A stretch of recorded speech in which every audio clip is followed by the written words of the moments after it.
Hello, ನಾನು ನಿಮ್ಮ Chandramouli Kanvi. Breaking news: Rohit Sharma test ಕ್ರಿಕೆಟ್ನಿಂದ ನಿವೃತ್ತರಾಗಿದ್ದಾರೆ.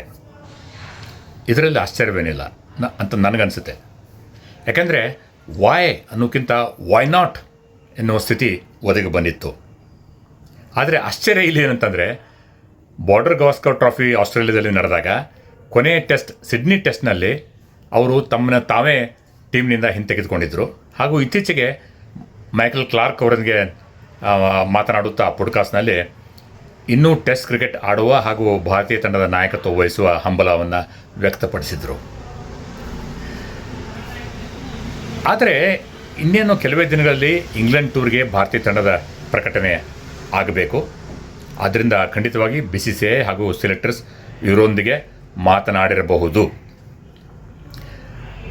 Rohit Sharma one of the greatest white ball players ಆಗಿದ್ದರೂ ಕೂಡ ಅವರ ಚೆಕ್ಕರ್ಡ್ ಟೆಸ್ಟ್ ಕೆರಿಯರ್ನಲ್ಲಿ ಅವರ ಟ್ಯಾಲೆಂಟ್ಗೆ ಪೂರ್ತಿಯಾಗಿ ಜಸ್ಟಿಫೈ ಮಾಡಲೇ ಇಲ್ಲ.